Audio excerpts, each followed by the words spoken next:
everyone, it's Jade from Boho Bookworm. Today I'm doing my June wrap-up. I read quite a number of books in June, but to be honest, I haven't been reading as much as I usually do. I think the whole pandemic has just kind of put a bit of a dampener on my reading, if that makes sense. Like I'm not concentrating as much on books. And also I usually love listening to audiobooks, and it helps me read a lot more than I usually do. But because I'm not, commuting to and from work at the moment, it's been a bit of a weird one, because I just don't put on an audiobook as much, I guess. But the first book I finished throughout the month of June was I'm Thinking of Anythings by Iain Reid. This is a book that I was dying to read for years, and eventually I just decided, no, I've got to. I've heard so many good things about it. It's a horror, and as many of you know, I'm really on the hunt to find a horror book that blows my mind and actually freaks me out. I'm so devastated to say, after all this time and all this excitement, to finally read I'm Thinking of Ending Things, it just didn't do it for me. As with many horror books, I just found that I'm Thinking of Ending Things was just too bizarre and too out there. I mean, the premise itself was really promising. It's about a young couple who are on this kind of spooky road trip, and they take a detour which leads them to this abandoned high school.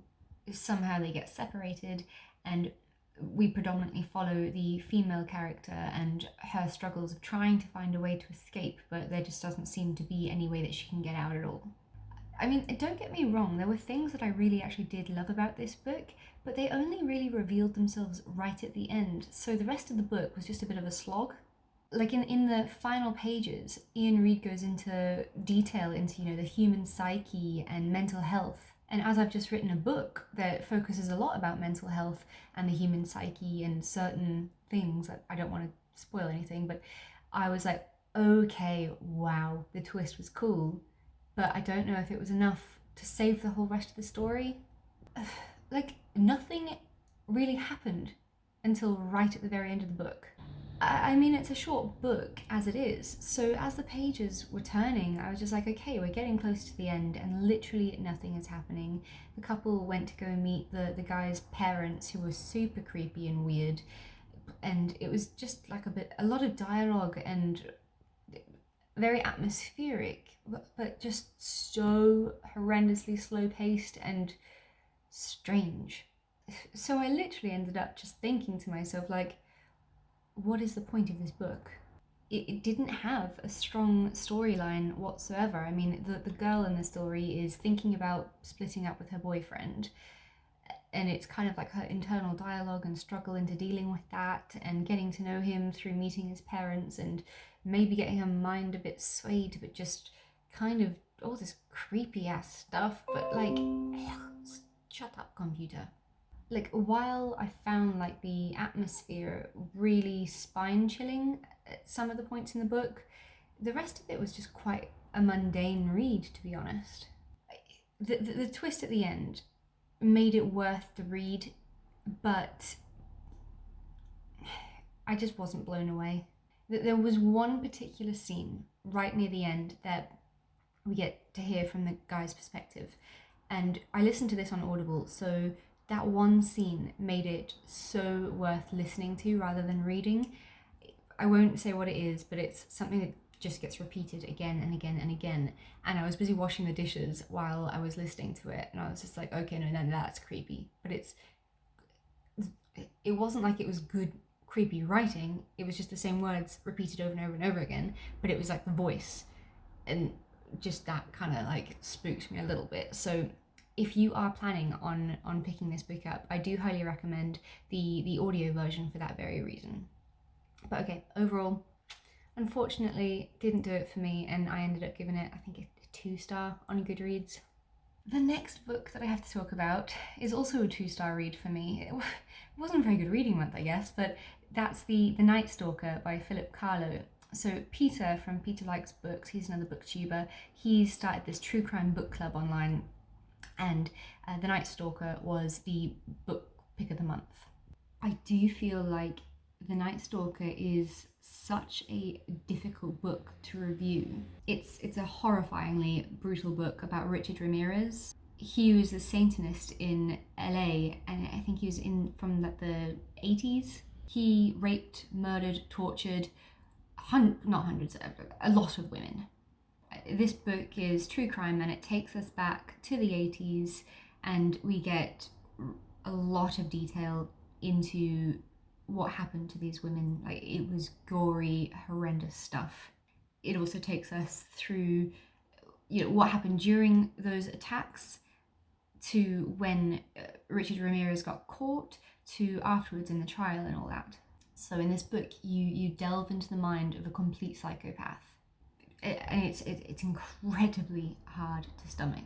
These things actually happened to real people out there in the world, and I can't even imagine the scars that would leave on you. I felt like while I was reading it, it was like wading through dirty, thick, sludgy, disgusting mud.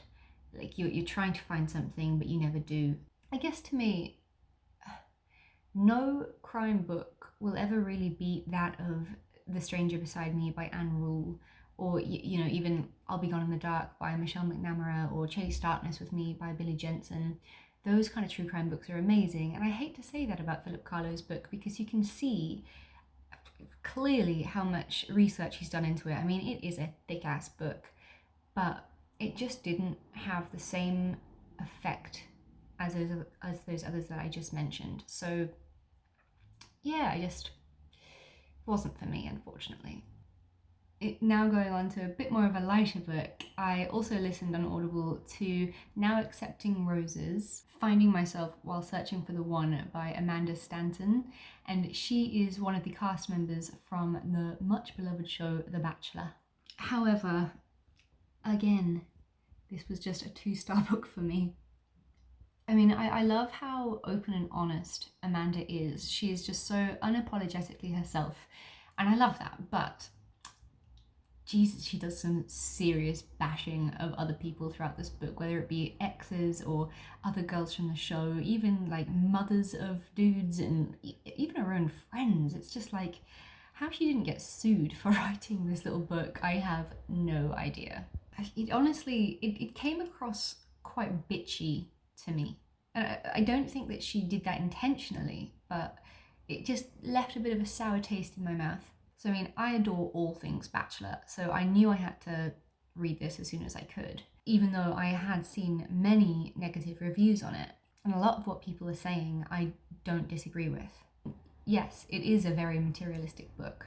Like, it offers you advice on how to maintain your eyelash and hair extensions, how to pack for vacation, and like, it's handy advice for people who can afford that kind of luxury, but clearly that's not me. I definitely think that this book has a certain target market that it will appeal to, and a lot of people that love The Bachelor are probably more so into the lash extensions and the hair extensions. And I'm not saying I never was like that. I've had hair extensions and eyelash extensions before, and God, if I could afford those kind of luxuries, maybe I would do it again. I don't know, but some of what was in this book just won't appeal to certain people. They'll think it's a bit of bullshit, to be honest. However, I mean, it was slightly educational. I'd never heard of sugaring before. I know what that is now. I went into Amanda's book because I'm at this certain stage of my life now where I'm soon turning 30, and I guess I'm starting to accept my own damn roses at the moment. There were things about this book that I did enjoy, but I did hope that it was going to be more empowering and uplifting for single women. I just feel like it got so bogged down with her like little bitchy jabs. So overall the book just had a bit of a dark cloud hanging over it, I suppose. Then I started to read The Guest List by Lucy Foley. I think I'm about 140 pages into that now, and it's going really, really well. I've spoken about it a bit, so I won't go too in depth into this video, but it's nice. It's quite slow paced though. I'm just dying for something to actually happen. It's more of a mystery at this stage, I think. I also started to read Save the Cat Writes a Novel by Jessica Brody, and I picked this one up because NaNoWriMo starts tomorrow, and it's just a really nice, informative book about how to structure a novel and the things that you should consider doing in it. If you're, I mean, there's two types of writers, aren't there? There's a plotter or a pantser, or a plantser, I suppose, which is a bit of both, and I guess maybe I'm a bit of both. But I'm trying to go into this new book that I'm going to start tomorrow a bit more professionally and get a really good layout and structure for it. So for instance, it gives you, I think it's like 15 tips and tricks that you should put into your book in order to make it really stand out as a professional novel. So like you get your opening image, a statement made by the character, the setup, the catalyst, the debate, breaking it into two, introduction of a new character who ultimately helps your main character learn a lesson, and you get like 50% through, which is fun and games, the midpoint of the book, bad guys close in, all is not lost, dark night of the soul, the aha moment, the finale, and the final image. So I'm trying to go through all these things and figure it all out. So I've gotten, like, I think at the moment, I am a bit behind in my planning actually, but it's been a crazy couple of days with all this moving and stuff. But I've gotten a bit of a chapter breakdown. I've got chapter 1, 2, 3, 4, and I've started chapter 5 at the moment. So at least I've got a bit of a start. I do find this book helpful, and I'm glad that someone on YouTube recommended it to me, really. I am also still working my way through a Game of Thrones. I needed to get back into some more thriller reads. They are my pride and joy, and it's what I enjoy the most in reading life. So I will definitely continue with the Game of Thrones, especially when I finish this thriller book, because I'm not really in a position where I can afford to go and buy more books to read. But yeah, I am enjoying a Game of Thrones. It's just so big and chunky, and sometimes I just need a break from a book like that. Like, I remember it took ages for me to read Outlander, which I ended up absolutely loving and gave it a 5-star review. And lastly, there is a book that I have been listening to while moving into this new flat, and that is Like Mother Like Daughter by Elle Croft, and I absolutely love Elle Croft's writing. I think I've loved all of her stories so far, really. I think I gave her one book, The Guilty Wife, a 4 out of 5-star review, and The Other Sister by Elle Croft I gave a 4 out of 5-star review. So far I have really enjoyed her books. So I got into Like Mother Like Daughter, and I was a bit nervous about the whole mother-daughter relationship premise, considering it is a bit of a not soft spot, like a painful thing for me to read books about a mum and a daughter. Yeah.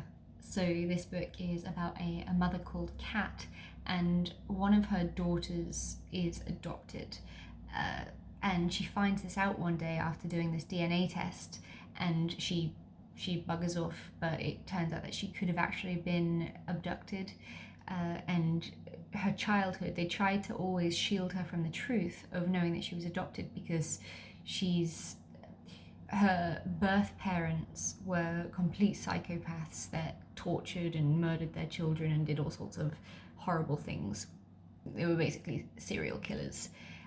So now there's this big search for Kat's adopted daughter, because they're worried for her safety. I am really liking this book. I have absolutely no idea where it's going, but don't want to say too much about it, but I'll definitely do a full review as soon as I've finished. So that was my June reading month, in between finding a job, finding a flat, publishing a novel. It's been a bloody crazy month. I have no idea what July is going to be like, but here we go. Chat to you soon, guys. Bye.